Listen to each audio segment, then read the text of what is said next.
All right, red-white party. The party mechanic, for those that aren't familiar, refers to the creature types of what you're playing.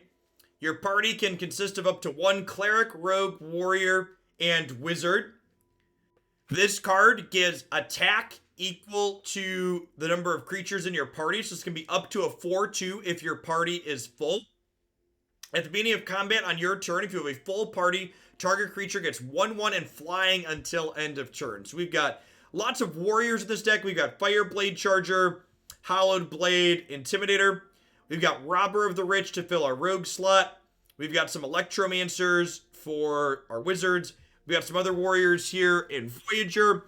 And then we've got a few copies of Nahiri, Heir of the Ancients here, which makes warriors and searches our deck for warrior or equipment cards.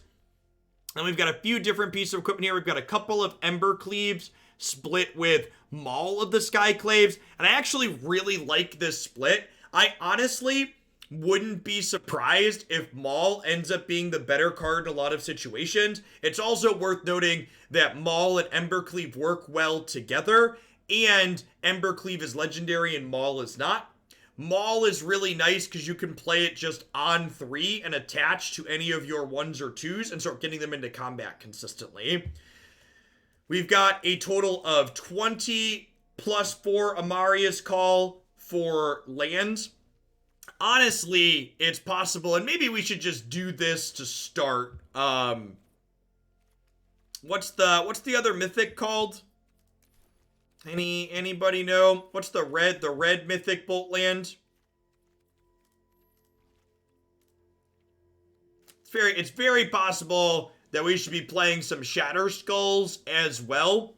We have 20 actual lands. I could see getting it down to 18. I'm going to play some games with this as is, but if it feels like our land count's a little high, I think we'll get some of these in there and see how those feel. I think I want to start with the white one for now, though.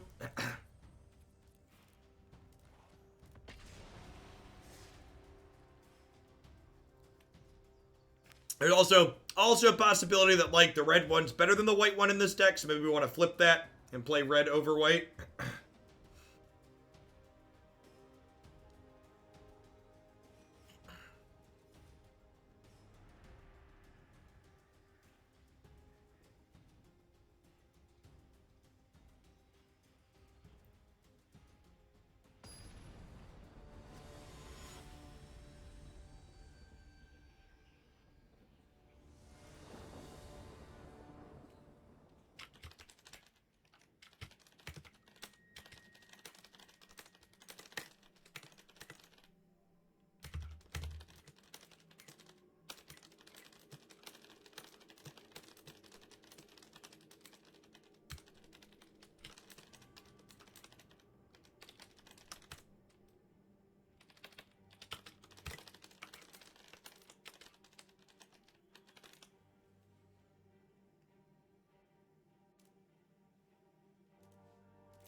This hand's pretty bad, right?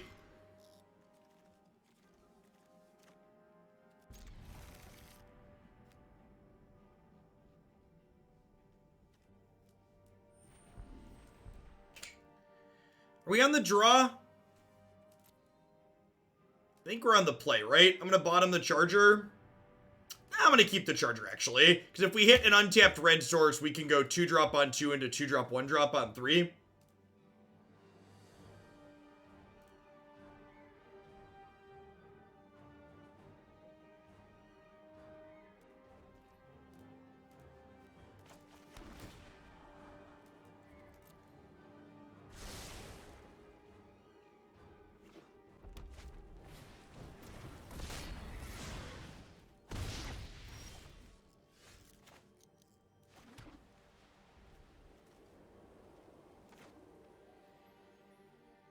Of course, Lightning.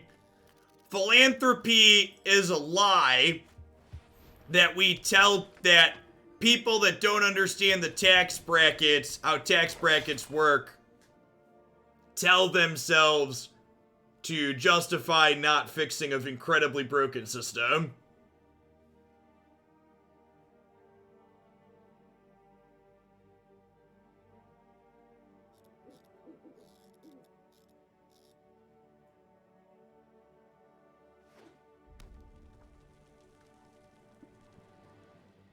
Nah, I think I want to play 2 spells this turn, so I'm better off against a piece of removal.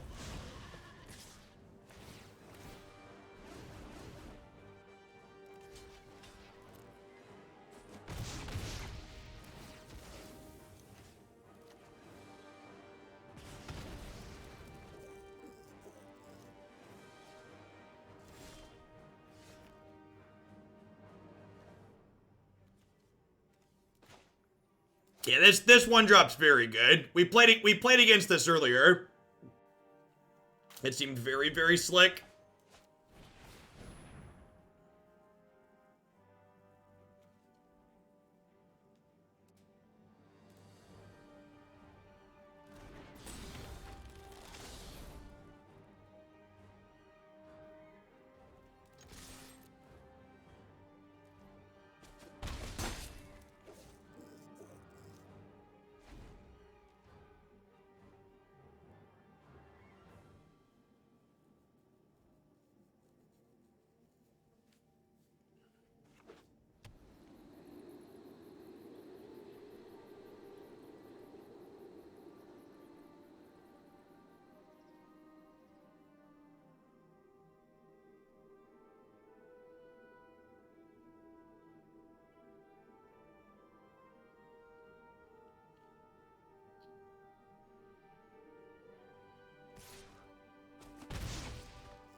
Bone Crusher is ready, chat.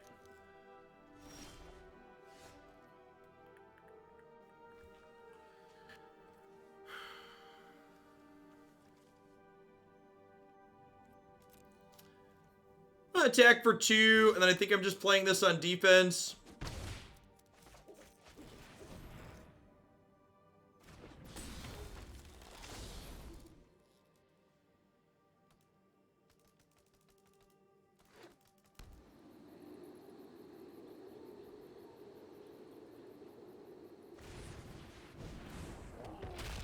One of my accounting professors once said, if you think that's unethical, then you think capitalism is unethical. It is.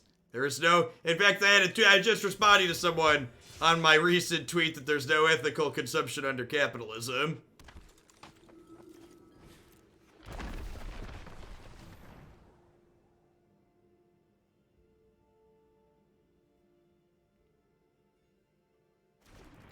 As all of us sit here enjoying our Magic the Gathering on Twitch, an Amazon subsidiary.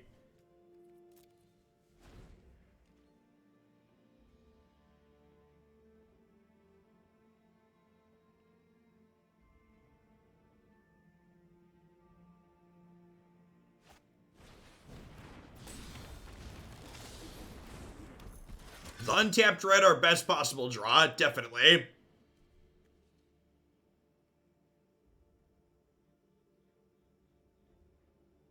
Jokes on you, I'm watching this on YouTube. That still makes Jeff Bezos money though, right? Because like, my YouTube exists to sustain my Twitch, and I make him money. It's just the reality of it.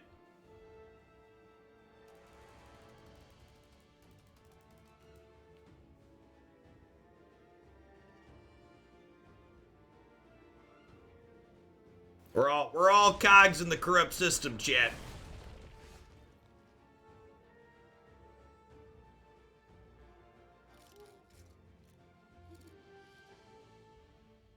What if we only watch the stream through your OnlyFans? Choose one that hasn't been chosen. Gets bigger, makes a coward, gives trample. Thank you for the monthly shekels, Prototype. I appreciate the very generous tier 3. Welcome back. A white source here is brutal.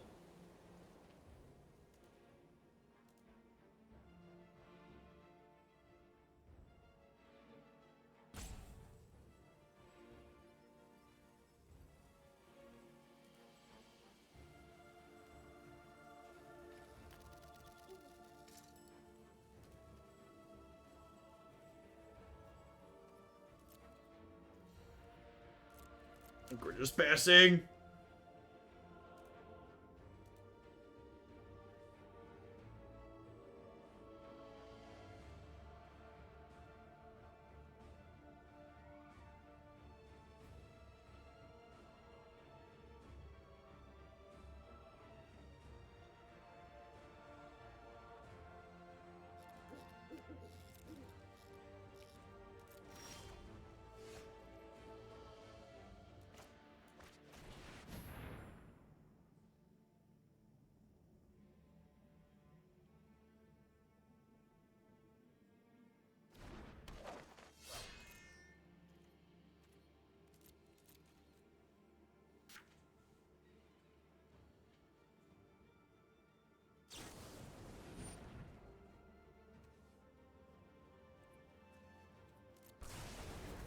You have killed my cleric.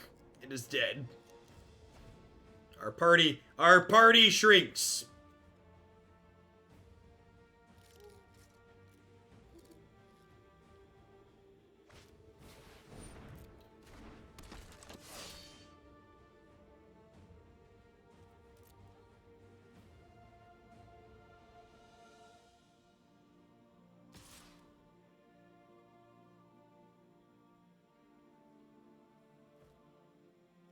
It's okay, they didn't want to be a cleric anyways. I'm just trading. These aren't drawing cards anyways, because their hand is empty.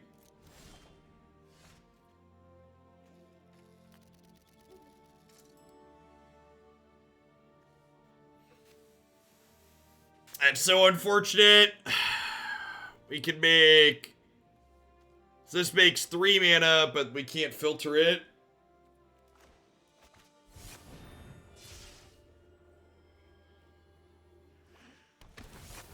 Red lands don't exist.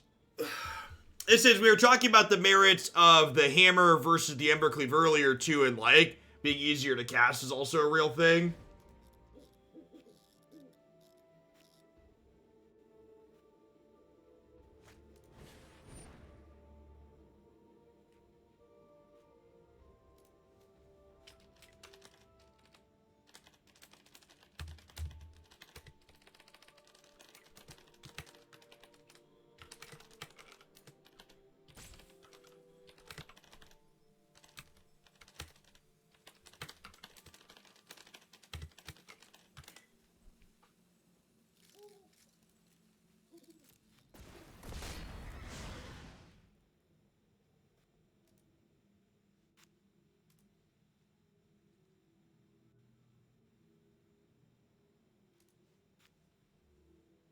Hey, thanks for the 4 months, Bitter Justice. I appreciate that. Welcome back.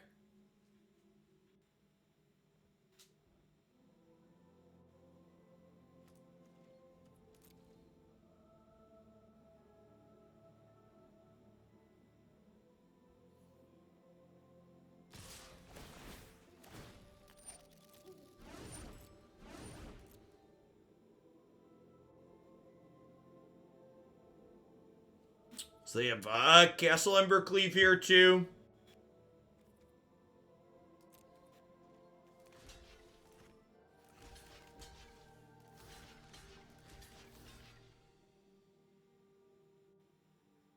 They're probably dead at this point.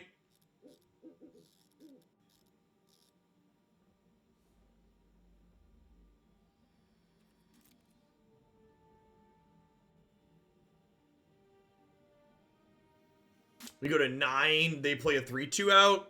Guess we could have some okay top decks to get out of here.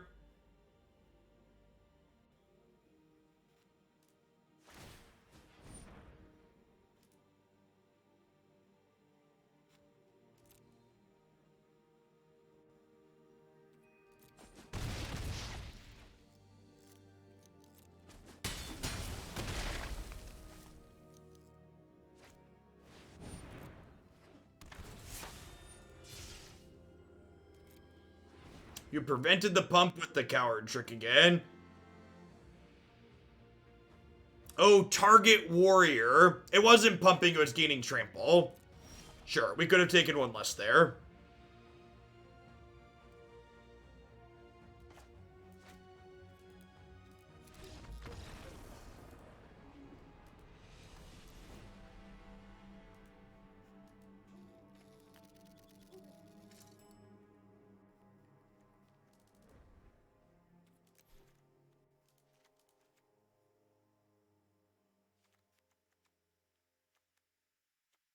Oh, the Fervent Champions pump. Yes, yes, we could have done that. Yes.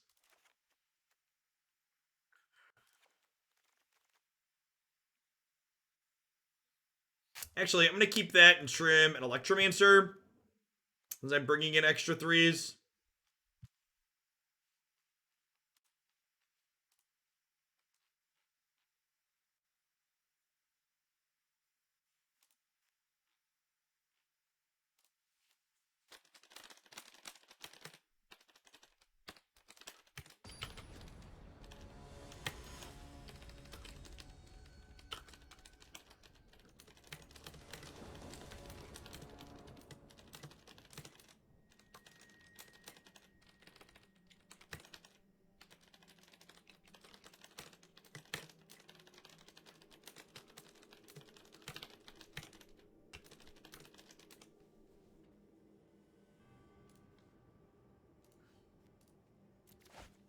Arena works now. Works is a loose term.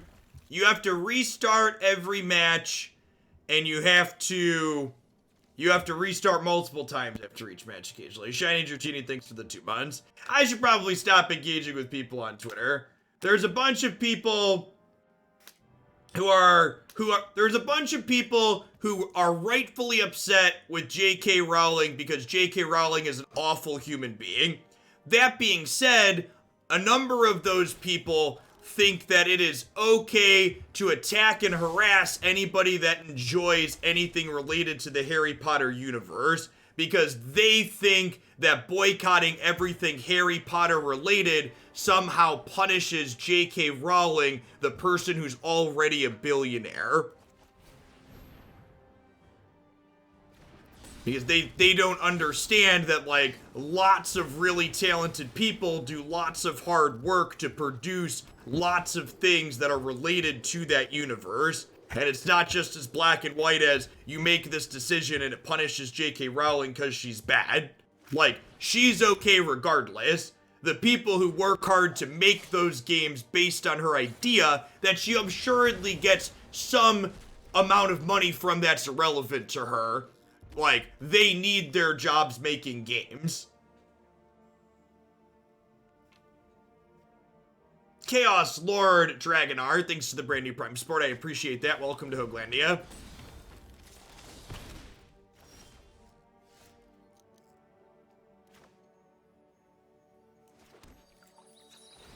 It's mostly just people who probably never really liked Harry Potter anyways that want to take it as an opportunity to crap on other people. Rowling is obviously a horrible person, but, like, she's made her money. Any money she's making off the IP is irrelevant to her. You're not really hurting her by not engaging with the IP.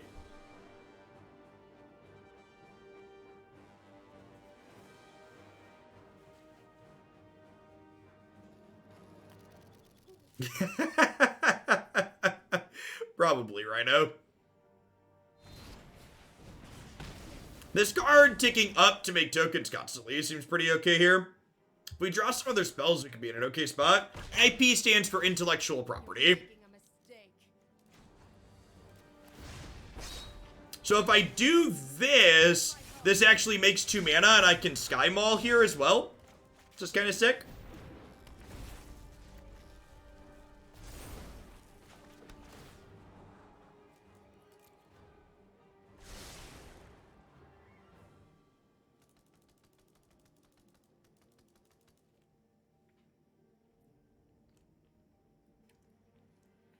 If you don't know what I'm referring about with Rowling, I'd encourage you to Google it. She's just not a good person. I'm not going to get into the details about it on stream, but, like, she's not. Is the TLDR.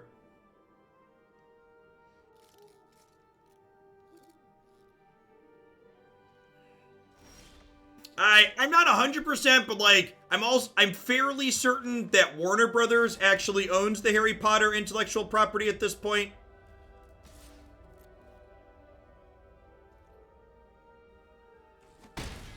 But either way, even if she still has some small stake in it, again, she's made her money. Like,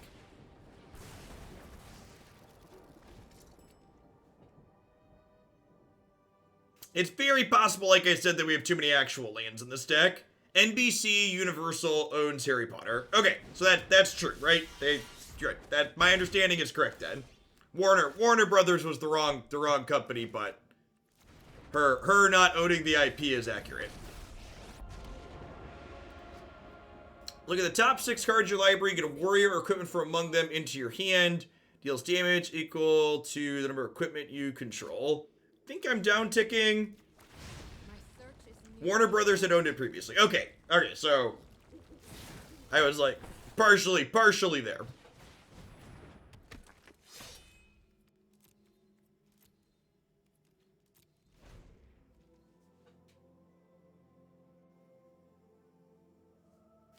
Yeah, there's a ton of loading issues, Poxy. The whole release date's been a giant mess. You basically just gotta restart constantly until you're lucky enough to get in.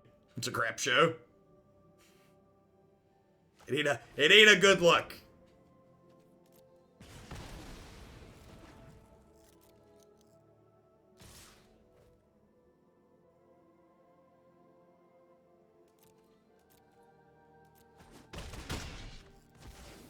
If I'm gone, you'll lose.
They really not want to trade here? Think I just eat this and take 6? What was the deck of the day? So blue-black rogues, this one seems okay so far. I think blue-black rogues is the best thing we've played so far, but the video for that is super rough because there was so much downtime. Because the client had so many issues.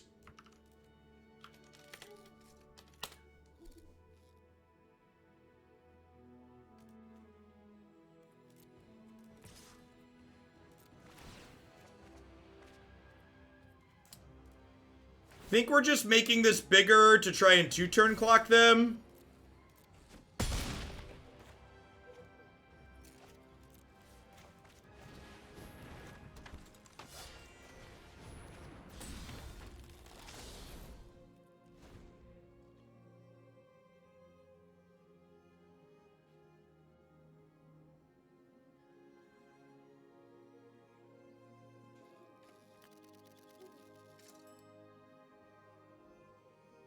I think the line in the sand where most people draw what they're okay with and what they support. The people, my big problem with it is you can and should support whatever, like, if you don't want to enjoy something, that's fine, but don't attack other people for enjoying things when, like, a number of the things that you likely enjoy almost assuredly come with a lot of really awful things surrounding capitalism attached to them as well.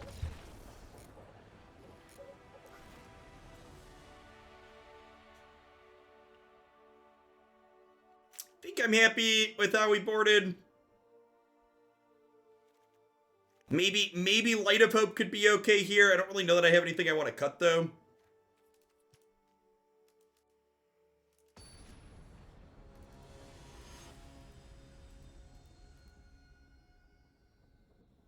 There's been a number of people in my timeline who have literally posted verbatim that, like, if you do anything related to Harry Potter, you support everything that J.K. Rowling has said. Like, that's verbatim, that's their viewpoint, and I think that's very nonsense. It's like saying, by being here on Twitch, you support all of the awful workplace things that Jeff Bezos that happen in Amazon warehouses. It's like saying if you go to any store that doesn't support workers' unions, you're against unions. Like, there's so much of it.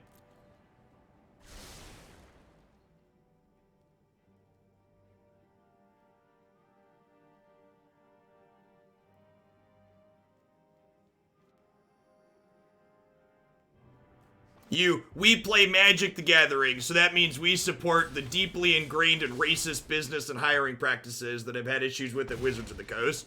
Like, that's the thing that really gets me about Magic players doing it, right? Like, all the crap that came out about Wizards of the Coast this year and their internal issues, like...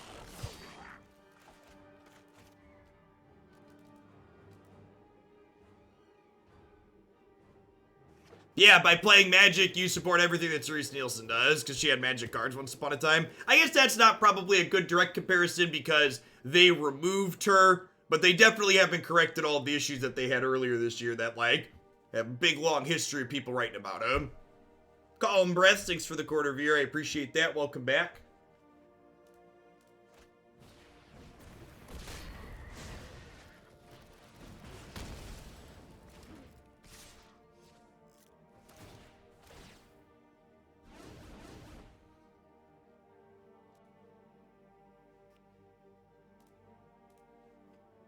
Do I want to trade this to kill one of these? I think so.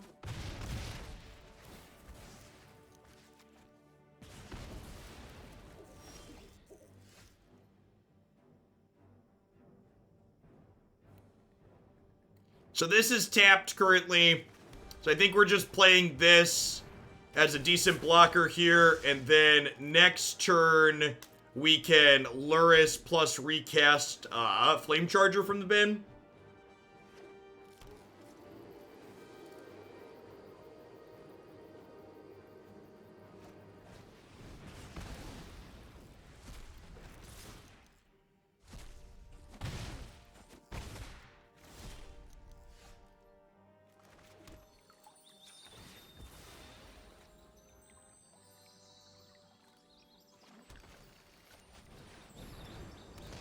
No, I think people mean well. They just don't. They mean well, but they don't think too hardly about what they're doing to the point where it causes them internal conflict.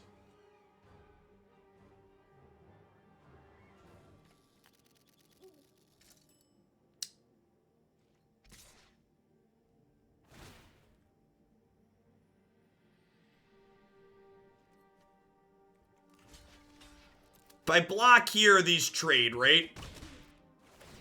Which is great. They get to play both of these out now, which is a little scary, though.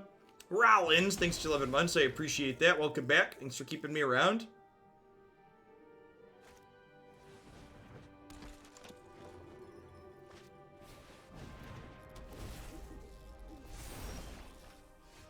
So, I get to play this on my Lurrus here, which is great. I get to play this out of my bin. I get to attack for 5.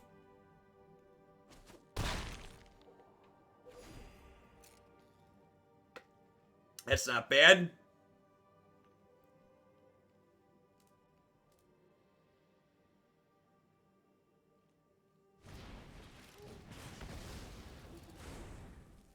Well, that's rude.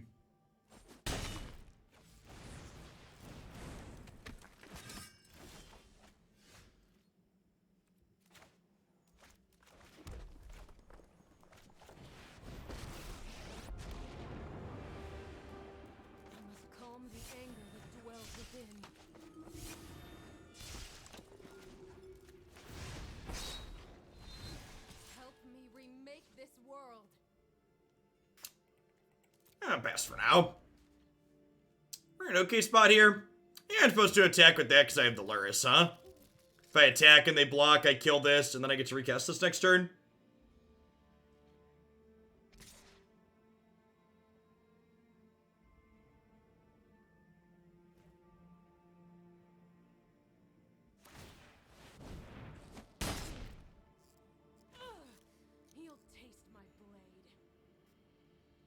If that's their best play, that's great for us.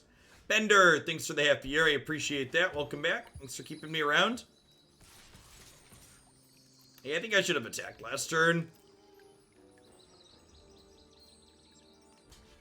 This attack's probably bad, because it's a free block and I can't recast it. Yeah, I should have just attacked for 5 and left this back.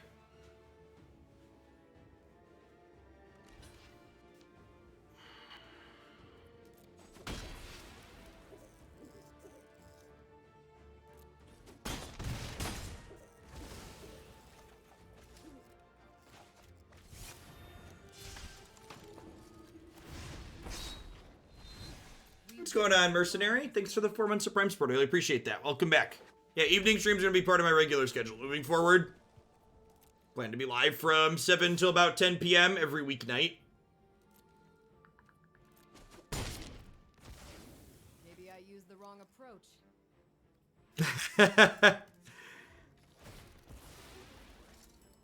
I think I'm gonna put some of the red bolt lands in here after this. Definitely feels like we've been flooding.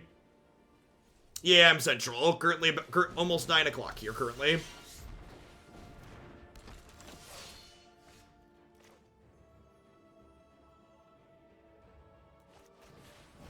How's this deck felt? All right so far. This is a free attack, right? If they block, I get to resummon it. The server is incredibly slow. They've been having server issues. If you're in, count yourself lucky. They've been having server issues all day.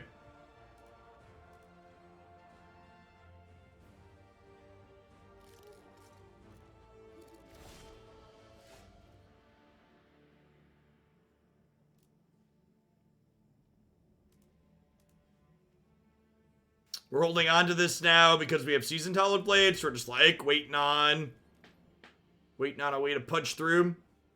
Drawing the white bolt land would be sick, right? It would make us some 4/4 flyers.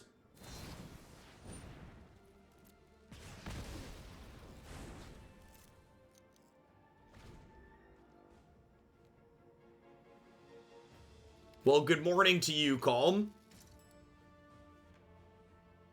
Yeah, it's been good. Our viewer count's a little bit lower in the evening as we get people adjusted over, but it's nice seeing a little different range on the audience too. So I'm going to activate this and discard this land in response so Robert doesn't get to draw a card.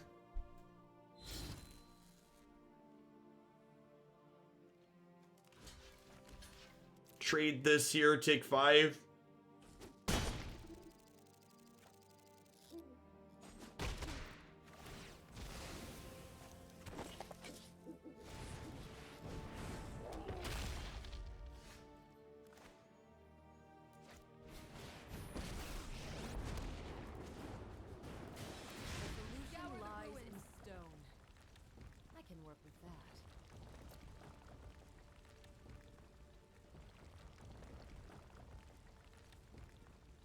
We are aware of the current issues and are working on a solution.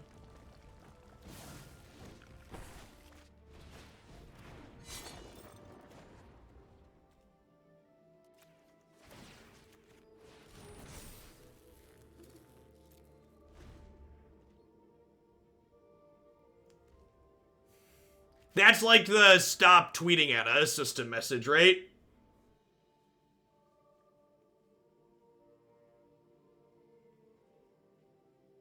I feel bad for their actual employees. Like, I'm sure they're understaffed and like they rolled the patch out almost 12 hours ago at this point. Like, the patch went live at 10 a.m. Central and it's like almost 9 p.m. Central now. So like, definitely not envious of them.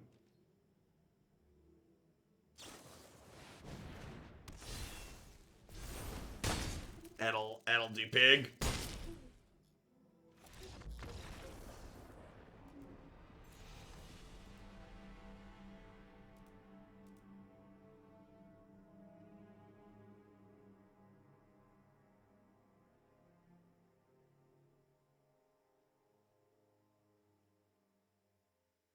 The new schedule confused me a bit because I keep trying to skip the video forward. Is this it, chat? Is this the Oh! I didn't have to restart the client to get a match. I need to restart to download an update here really quick. But it got back to the screen. It got back to the screen there without me having to kick it. So that's exciting.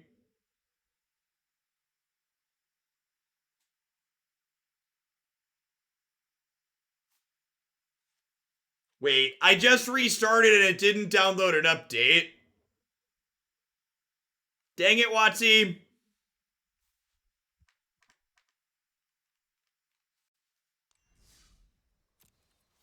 Alright, I was gonna try and find another match.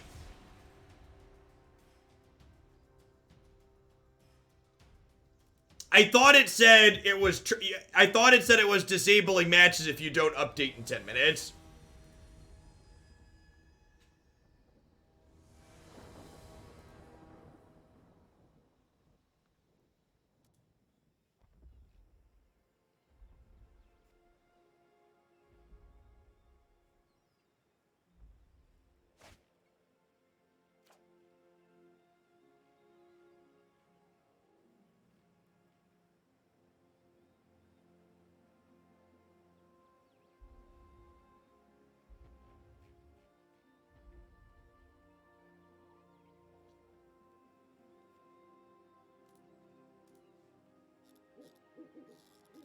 Hey, that bad control player. Thanks for the 23 months. I appreciate that. Welcome back.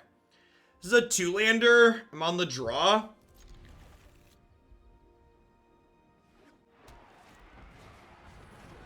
Lurrus Knights, eh?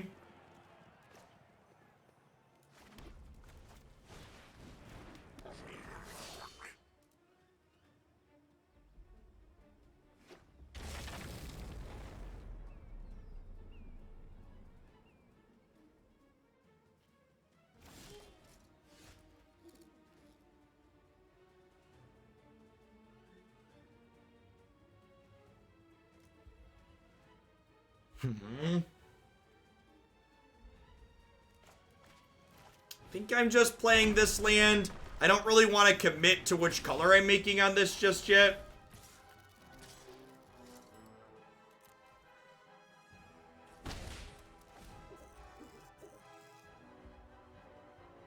Yeah, that's what it said. Okay, so the message said a required update is available. We will be disabling new matches in 10 minutes for those who have not updated. Yeah, so people made me doubt myself, but I couldn't remember after the fact. So it definitely said that the update was available. Yeah, okay. Good, thank you.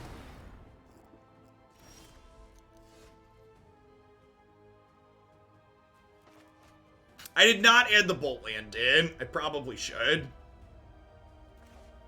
Alright, I think I'm gonna do this into Robber here now.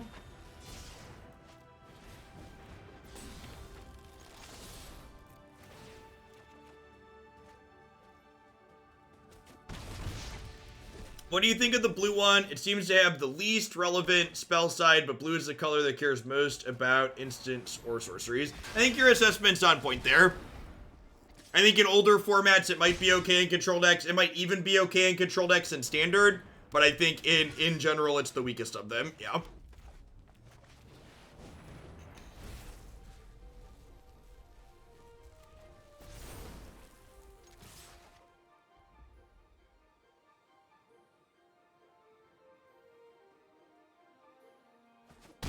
This attacking lets us play Thalmire Knight out here, which we drew last turn, which is great. This card's been really impressive, both when we played with and against it. I've really, really liked the play on this card so far. Feels like a very powerful trick.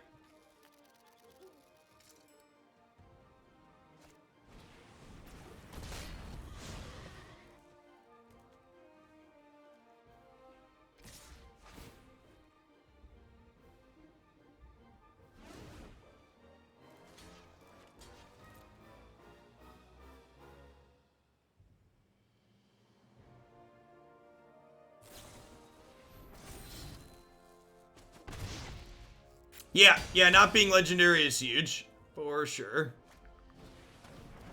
Are they dead? They just died, right? So I play this Maul. It gives this flying. We hit them for 7. They died to Stormfist Crusader triggers.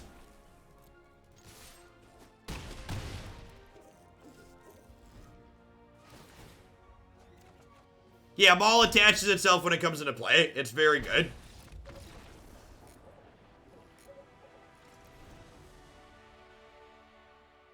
Putting Maul on questing beasts is my favorite thing so far. That's great. That's hilarious.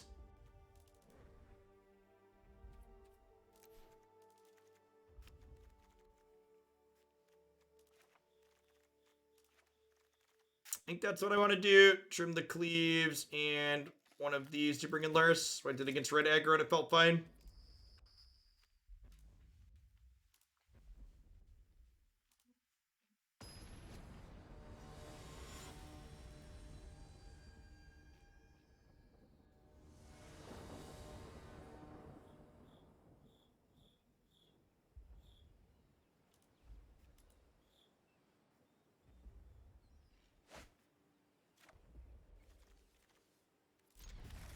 This is fine. Doesn't have a 1-drop in it, but reasonable. Opponent's mulliganed into Oblivion.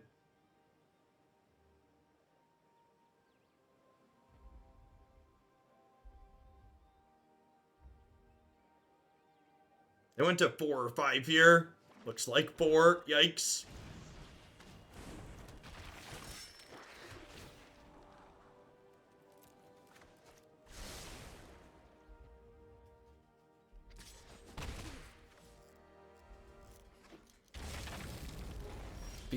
Feels Magic Man.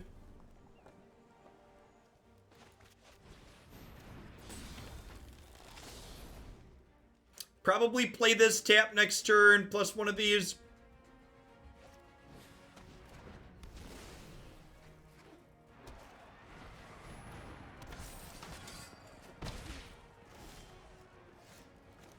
Huh. With that drawn, I'm actually gonna wait. We'll wait and see if, because if we run off 2 other lands, we'll just cast this.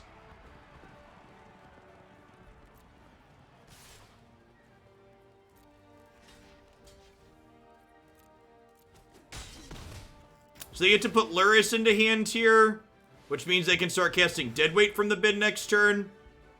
Deadweight from the bin might actually get them out of this.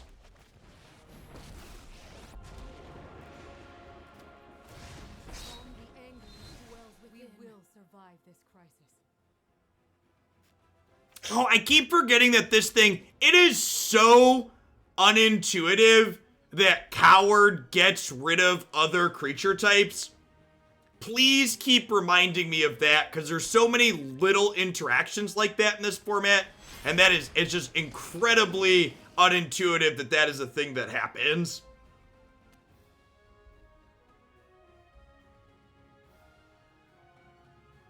It's not becoming a coward in addition to other types. Yeah, when you target something and make it a coward,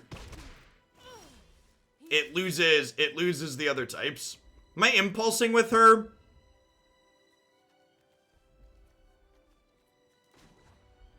I feel like I'm not. So I can do this Intimidator this turn.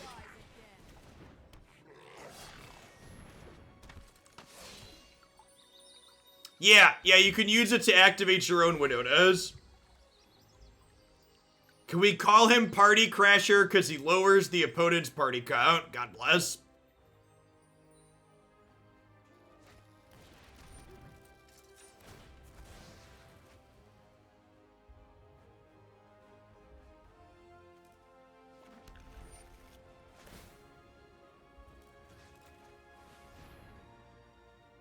So we'll do that this time. So.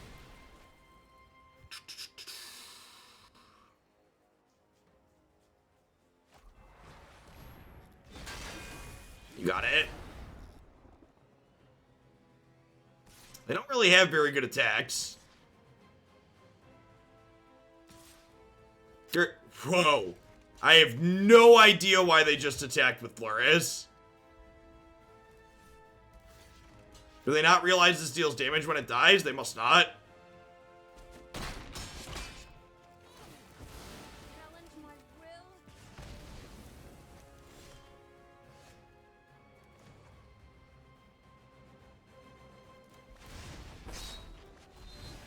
I'm gonna keep holding on to this in case we peel a couple more lands.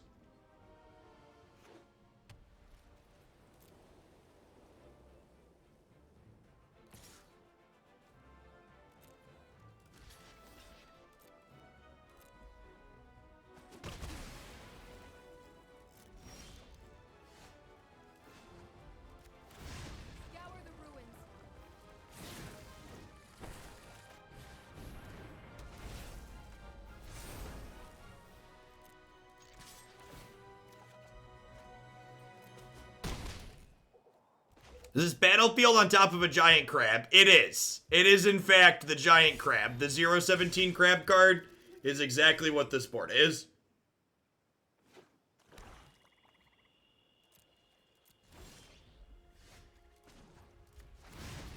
Find the relics of my people.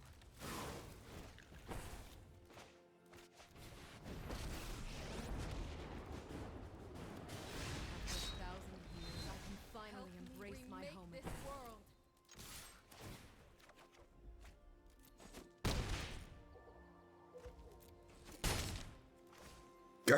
Garbage time, is that you?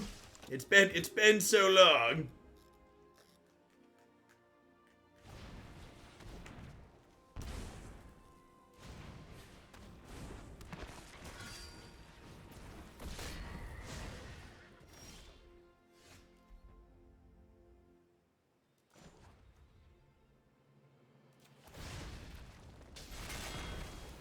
My wrath is as sharp as my blade.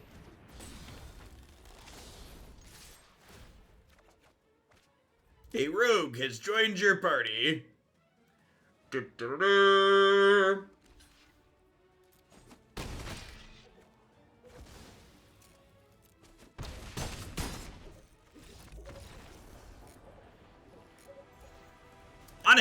Honestly, I wonder if hey, Presto gets good. Thanks for the biddies. I appreciate that. Hope you're staying safe out there. I wonder if the Maul is just better than Embercleave. So far, I've liked the... Let's restart and see if the patch is available for download now. I've liked Maul better than Cleave so far in these games that we've played. Yeah, it has less setup. Being able to deploy it on turn 3 feels big.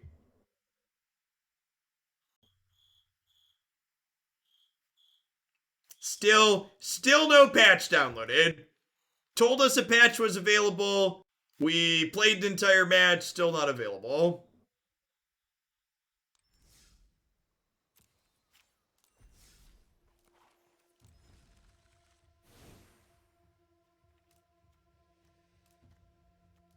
I'm not... Amaria's Call's been a little mediocre. I want to try the red Bolt Land. It's just really hard to cast, Is it Sundering something? What's the red Bolt Land called? Smash? Smash. I knew it had an S in it.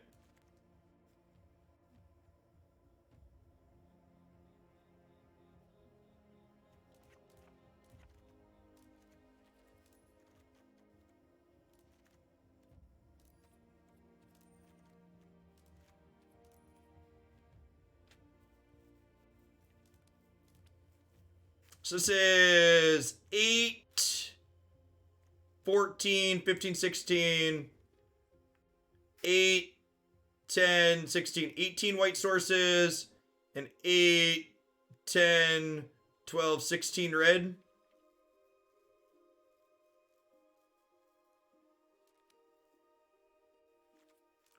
Let's try that. I'm gonna go up to 8. I'm gonna go up to 8 Bolt Lands total as well. So we're playing 2 more Bolt Lands. I'm not just swapping from red to white. I'm also increasing the total number.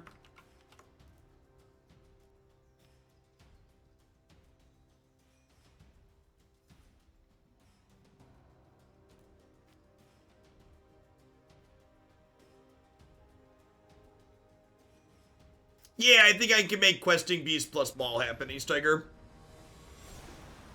I don't know that it'll be competitive, but that's definitely something I'm willing to take a crack at. Maul definitely feels like a card worth exploring.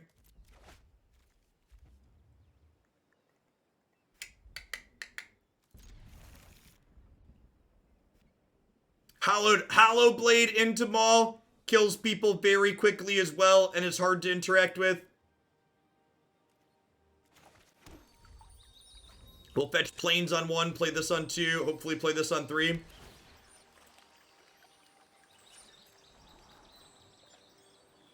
We'll let this happen before we fetch.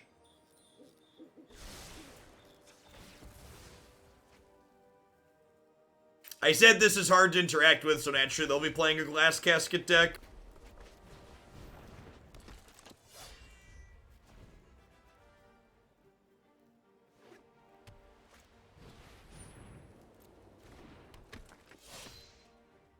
Untapped land? Untapped land?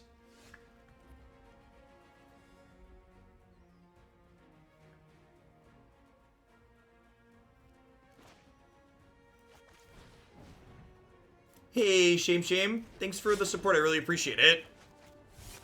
If this about time slot works for you to catch live on occasion, I'm going to be live on weeknights from 7 to 10 p.m. Cornfield time every weeknight now. So I think I'm likely going to stick the variety segments I intend to keep doing in the evenings, but I plan to start most evenings off with a magic deck.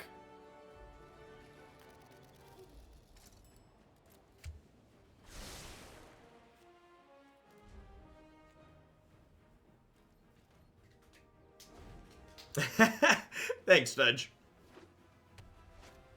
I am rather unique in my presentation of what I do.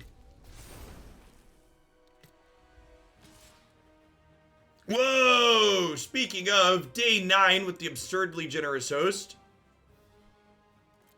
Hope you had a wonderful stream this evening.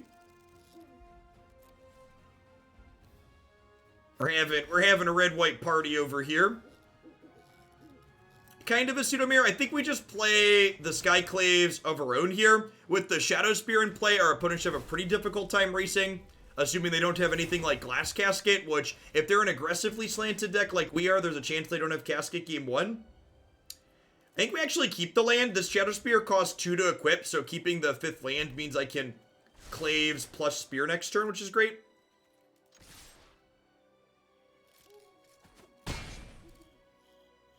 To everybody coming over from Day 9's channel, if you're new to my content, welcome. My name is Jeff Hoagland. I stream full-time here on Twitch. I do a ton of strategy card games, play a bunch of Magic the Gathering, some Legends of Runeterra, also do some variety stuff, various strategy games, and role-playing games mostly.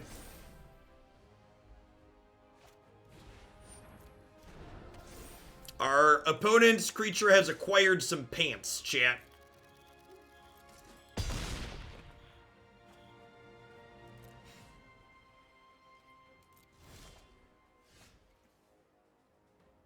Oh, I totally forgot about the flavor text. Huh. So, do I skip playing my Skyclave this turn? Multiple zeros. Thank you for the resub. I appreciate it. Sorry about that. Thanks for keeping me around. Huh, so this wipes Indestructible off. Good call on the flavor text. I'm definitely equipping this. The question is, do I deploy this,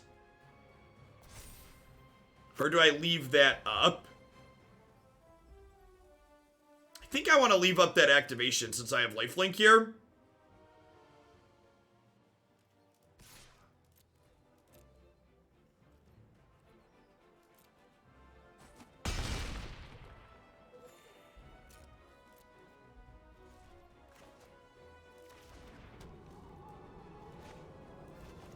And I think we put this on the Hallowblade here, so that way next turn we have an even bigger attacker.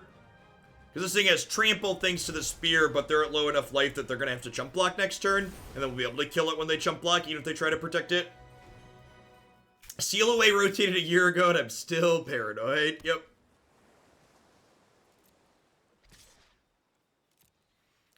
Curse our opponent and their literacy, being able to read the flavor text on our spear. Ooh, that's a good one. Remember, an equipped creature attacks. We get to draw a card, so this will kind of be self-enabling here with its protection, which is great.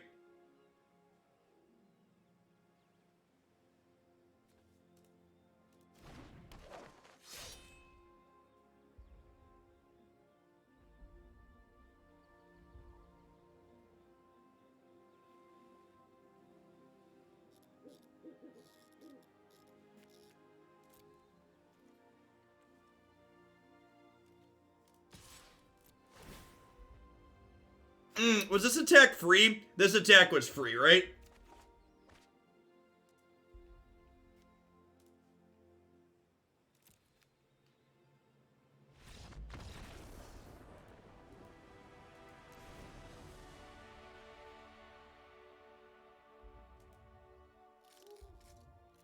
Build your own dream trawler. It was like a very convoluted build your own dream trawler, wasn't it?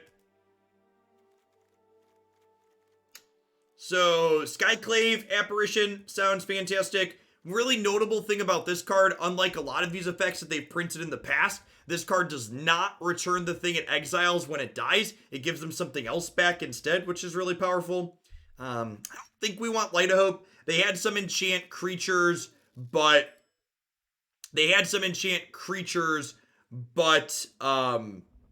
they were mostly the Sentinel's Eyes that could come back, so destroying them doesn't seem particularly profitable. My opponent's removal is likely to be exile-based if they're boarding any in, so I don't think this sounds particularly useful. I think there's a chance that on the draw, we're going to end up in a more defensive position, so Embercleave can go. Shieldbreaker's probably great light. They probably have a bunch of Mauls like we do. Robber of the Rich is probably not stellar if we're likely to be in a defensive position. We're bringing in some other threes. Maybe we'll trim Electromancer for curve considerations. It could be right to trim some Nahiri as opposed to some of these other things, because if they're attacking us, they're going to be able to pressure her off the board. Yeah, maybe that's the cut instead of like some of these 2-drops. We keep the wizard and a couple of these. The reach isn't terrible if they have Mauls. This might be able to chump block occasionally.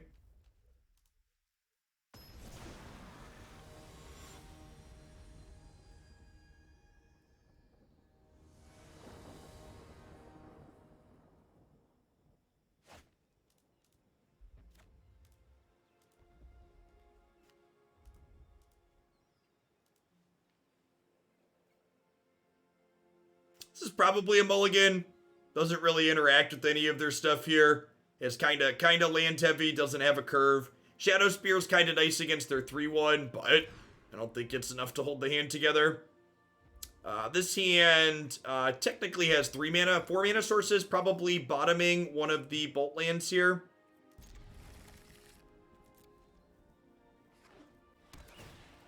The new dual lands are phenomenal. Really looking forward to them printing the other 4 in the next set and completing the cycle. I think these duels could quite possibly be the best balanced duels they've maybe ever printed. I like them a lot. I'm bottoming that. If we brick on another land, we can Shatterskull Smashing.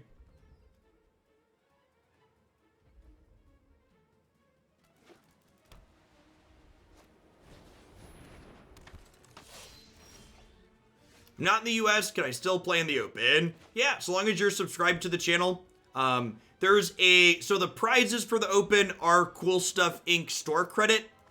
So if you check on their website, they do ship internationally. You can double check to make sure that the prize will be relevant to you. They do also give the prizes, I do also give out the prizes as a gift card code though too. So if you, actually gonna play out both of these this turn. If they don't ship to your country, you can sell the store credit to someone in the United States or another country where they ship to.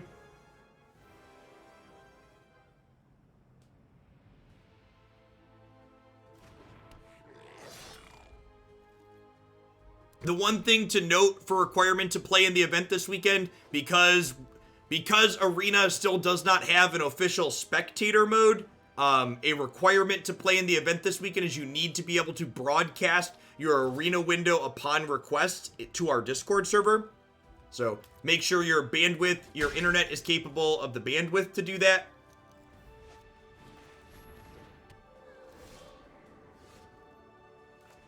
And that your hardware is capable of doing that as well.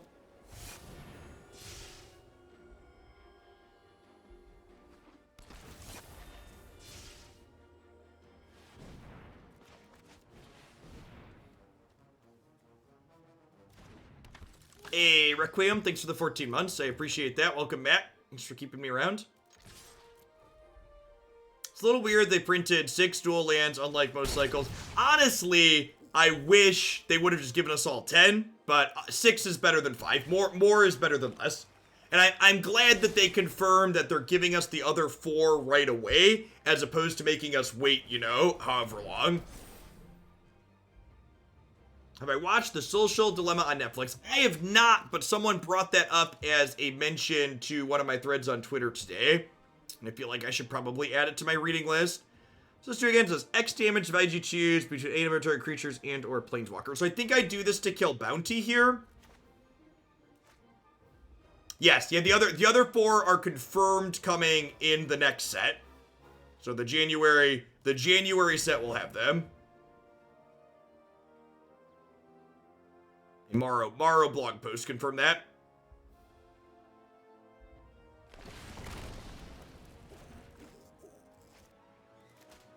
So we'll bolt this in so we can turn this into a coward. Hello, wife. How are the monsters? I mean, the children. It's 9:30. It's 9:30, so they're sleeping? Yes. I hope. Yeah. Is Haley sleeping? Yes, actually. Lovely. She'll probably be up. Declan's actually sleeping down here because he fell asleep before bedtime. So, I just want to let him know. Okay. Jake is. Morrow said the Viking set and the Wizard set will also have modal double face cards, right? Yes, I believe so, which makes me hopeful. It makes me hopeful that maybe the spell land split cards are going to become a new staple. Like I really hope that that's what we're going to be putting these modal cards and everything means.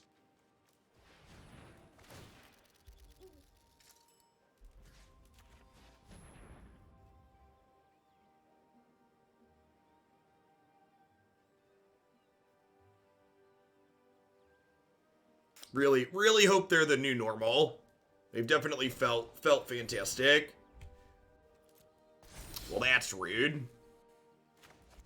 So, you can only activate each ability on this once per turn. So I can't activate that again on here in response to them targeting it with the Hexproof spell. So now we just gotta pass.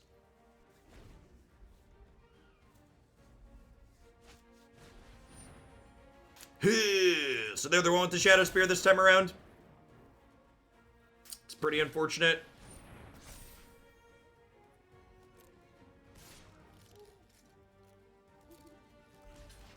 Need to draw our Shieldbreaker here.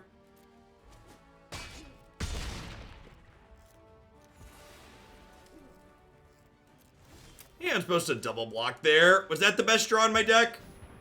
So, if this is a blessing, I punted by not double blocking. I think I should have double blocked to force them to discard.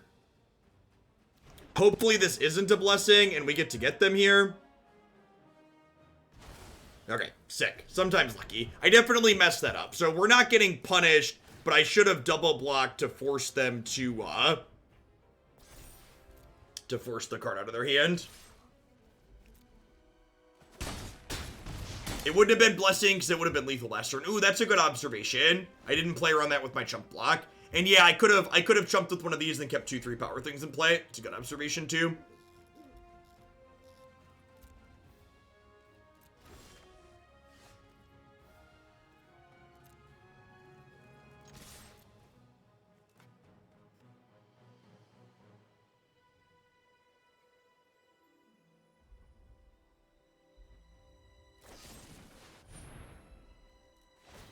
That's a good one.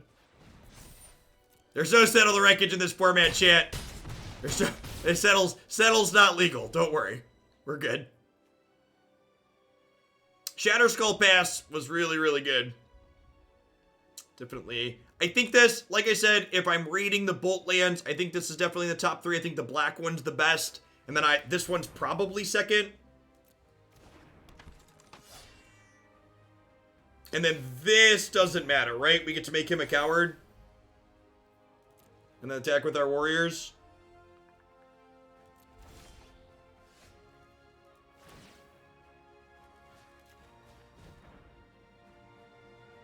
Warriors, come out and play.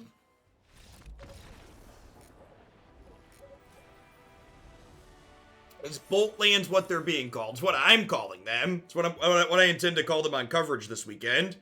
Speaking of this weekend, if you enjoy constructed Magic, we will be having our monthly Hoaglandia Open this weekend. It's going to be standard all day here on my Twitch channel. I think we have 30 people signed up right now. Usually we'll have another 20 or 30 sign up the day before, so we'll have at least 50 or 60 competitors. If you have a sweet standard deck and you're interested in playing in that, you can learn more on MTG Melee. We'll be having full coverage of that tournament with hand cams of both players. Very, very professional-ish.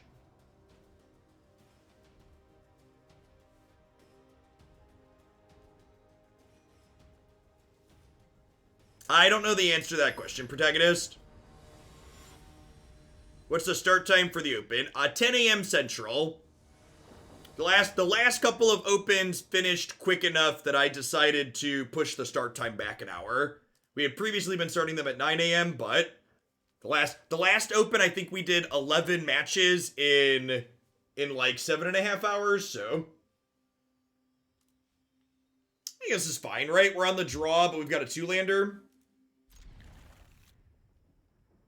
Yes, it is best of 3 with sideboarding. No custom ban list, just stock, freshly rotated standard.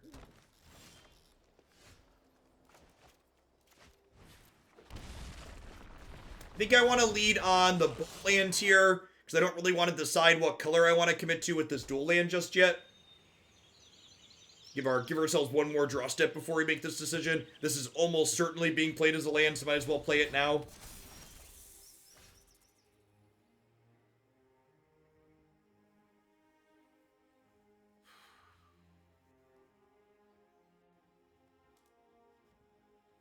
Oh, I have emotes disabled. I forgot we can customize those.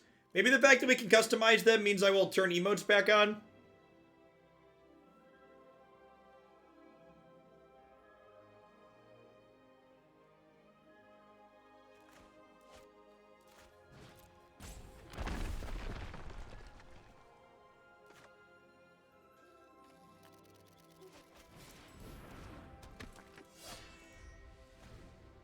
All the emotes are in the Mastery Pass. Okay.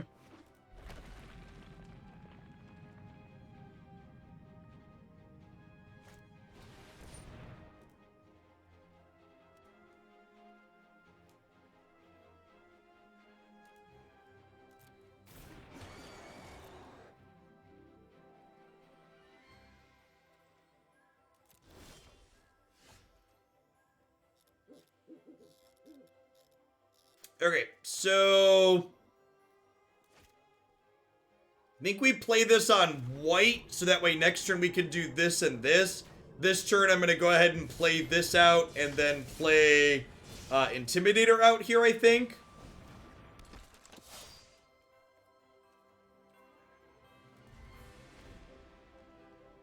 Oh, and then next turn I can actually go Archpriest into Robber, give Robber liftoff and attack for 3, because we'll have a full party. This is Cleric Rogue.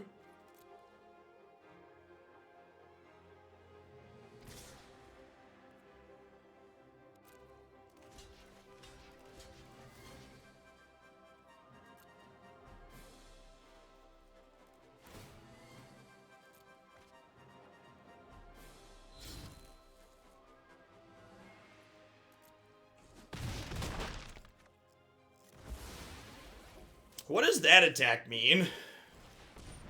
They just have another one and they're looking to get through it? This will be our first time hitting a full party, yep. It's our party and we'll cry if we want to. Do do do do do do do do do do. Do do do do do do do do do do do do. So I wasn't going to play that land out, but I think I'm going to play it if it means we can play the Stone Coil Serpent here as a free blocker.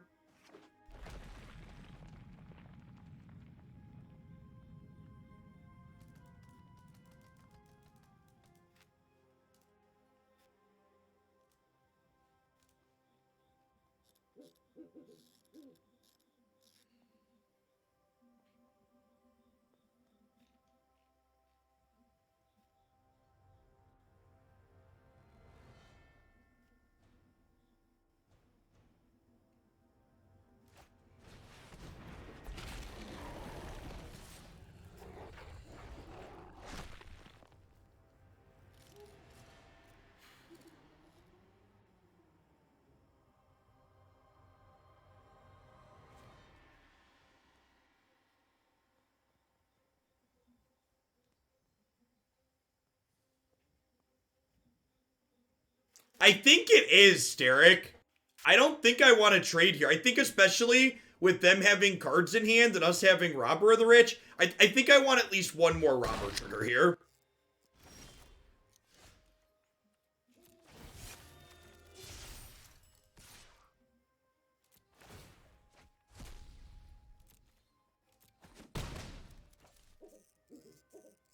Feels bad, man.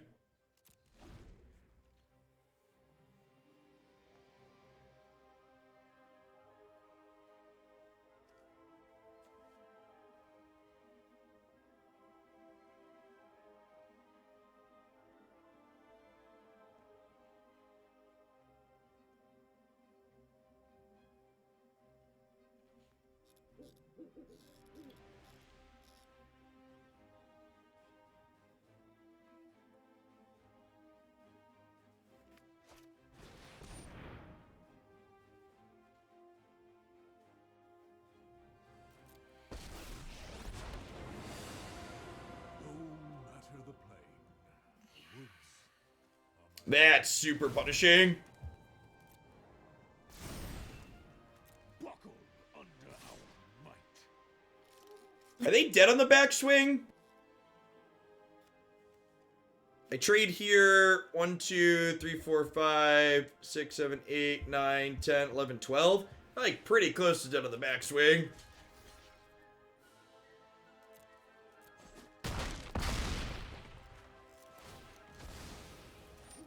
Howdy, J-Tibbs. Yep, plan to be here every night. It seems like they fixed the stability issues. And with the incredible host from day 9, I think we might do one more deck after this one.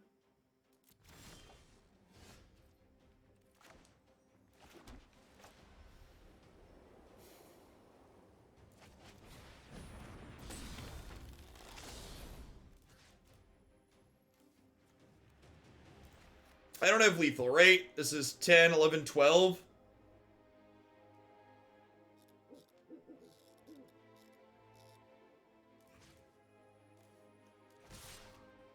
I think I just attack this and leave up some blockers here.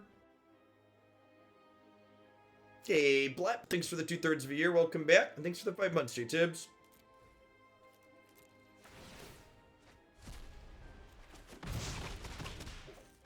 That's unfortunately not a castable spell. Yeah, that's a good point, Steric. I should wait to play the land because that way if that happens, I have the land to bend to Hallowblade.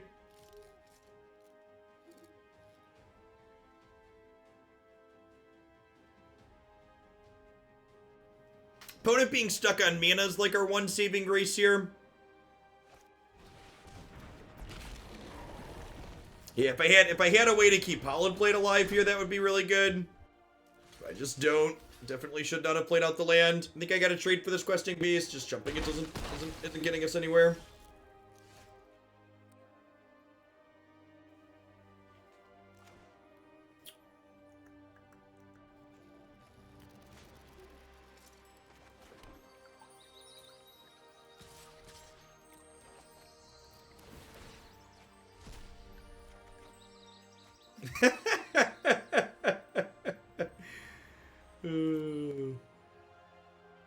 That's kind of funny.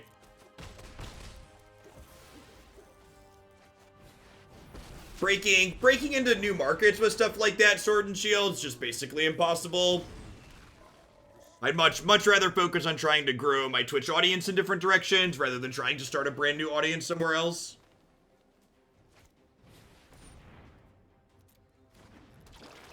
Evening, Jin.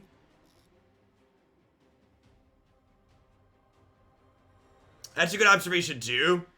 Podcasts are probably weaker with fewer people driving. How's Magic been treating you? The games of Magic we've played that don't involve Uro have been really good. The games of Magic we play that have involved Uro have been really mediocre.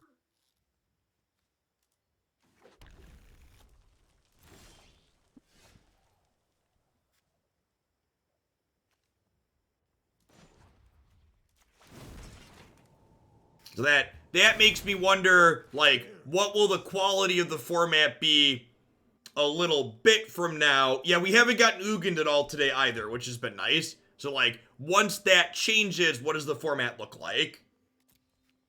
As the format gets more optimized, will it be less exciting? Because people start playing Ugin piles and Uro piles, etc. Definitely killing Scavenging Ooze here.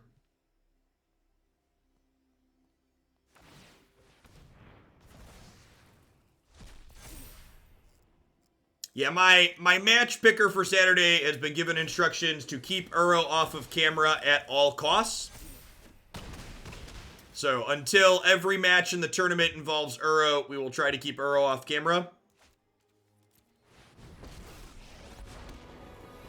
But I expect at some point every match will involve Uro.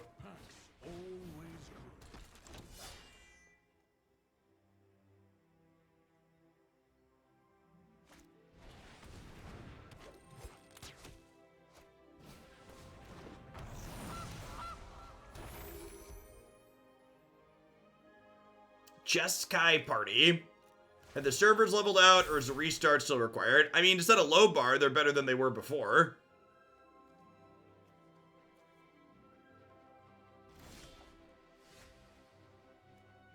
That's a real good one.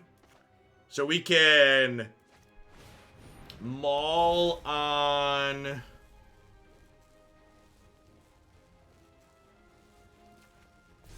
Let's give Trample. It does.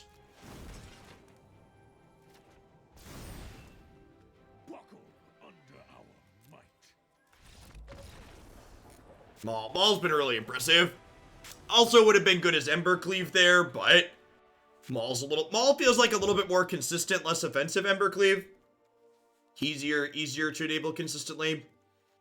It's a Skyclave Apparition matchup. I guess they're playing Stonecoil Serpent. This also exiles Questing Beast. This is probably great, right? Like, exiles basically everything they played.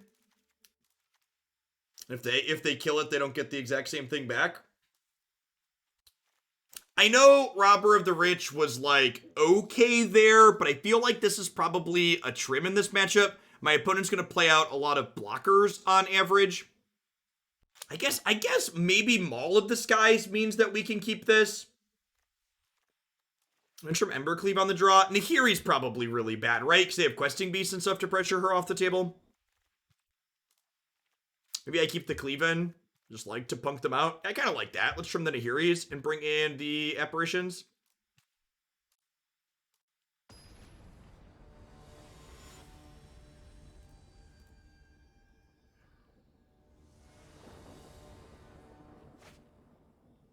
The Arena Twitter says the game appears to be stabilizing, so hopefully that's the case. Yeah, see, it's great. Does Apparition seem like it could be a main deck card? Yeah, I think so. Card's very good in general. It's a permanent answer to Uro, which is sweet. Kindle B, thank you for the 14 months. I appreciate that. Welcome back. The real question is, what are we playing to wrap things up on tonight?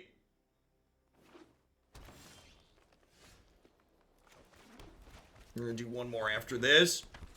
Green-Black Gyruda is in the deck queue. That sounds sweet. Yeah, let's play some Titan Apes. Yeah, we're gonna do that. We'll play Green-Black Gyruda after this. Yeah, one or two more matches with this, then we'll wrap up with that.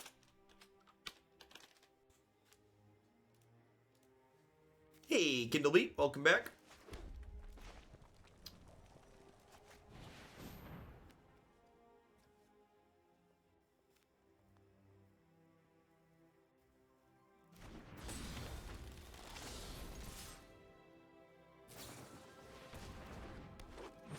Okay, so they get to trade here, but at least they're not eating one of my things for free.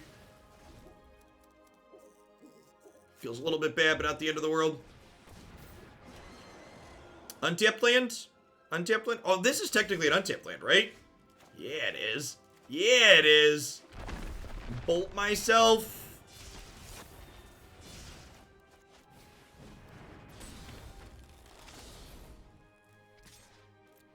Tradesies?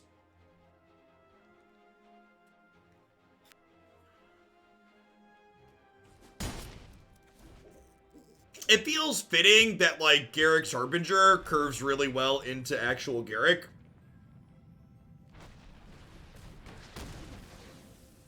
Yeah, double ram through here.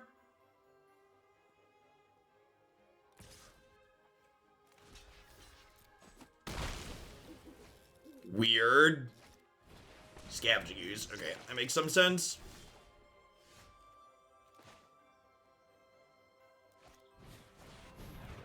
I'm gonna hold on to the Emeria's Call for now, because in the event that we flood out, that could be very useful. Like, have 3 straight bricks in a row on top of our deck. We get to make some 4/4s. Ton of creatures in graveyards, right? They've got 2 over there. 3, 4, 5 here. I think it does for 6 here.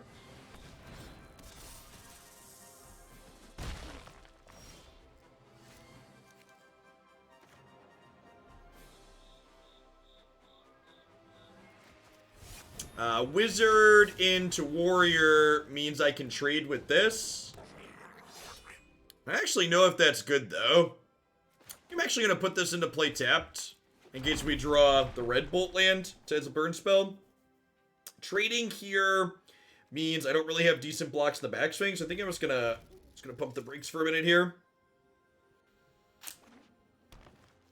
Oh, it is first strike. You're right. I think I still want to play defense. The Scavenging Ooze gains life. You're right. It would not have been a trade, but I think it's still right to hold back because of the Skews. Because the Skews is threatening to be a 7/7.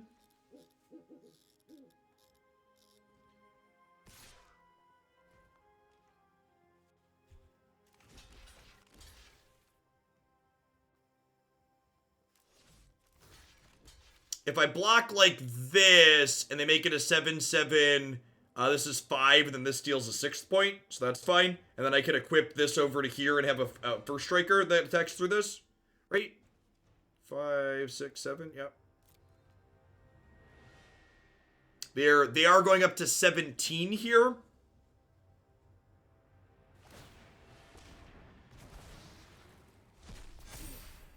Then our best draw in our deck is probably the Apparition at this point, because it exiles the Stone Coil Serpent.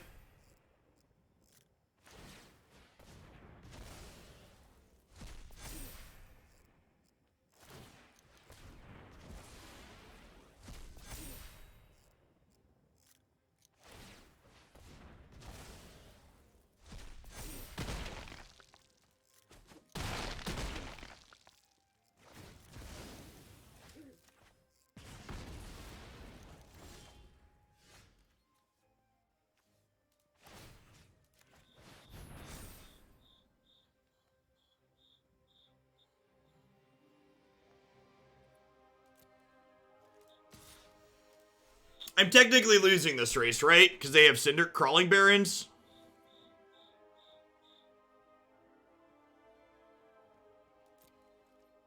They could have overkilled the Archpriest. You're right, they could have, but they didn't. I missed it, and they missed it as well. There's a good chance they have auto-assign damage on, which is right to have on most of the time.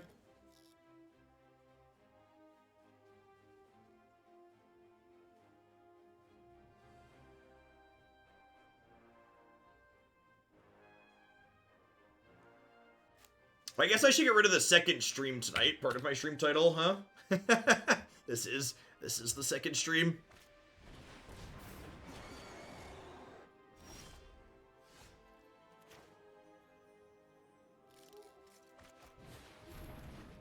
It's cost 4 to equip. Alright, so now we'll attack for 5, and then we'll, like, dance the Maul over.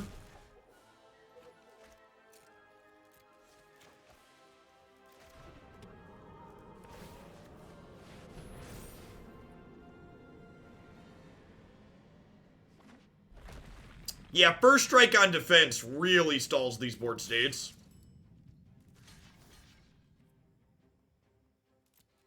Gotta block here as opposed to here because I don't want them to draw cards with the Harbinger.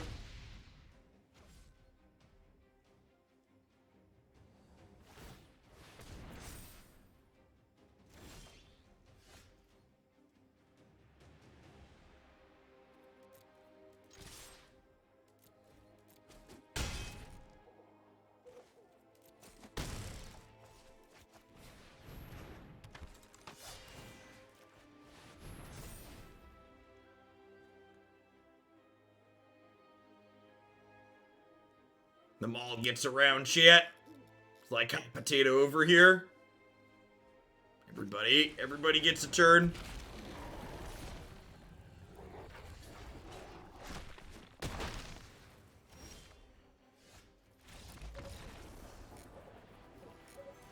I bet they wish they made a 6/6, yep.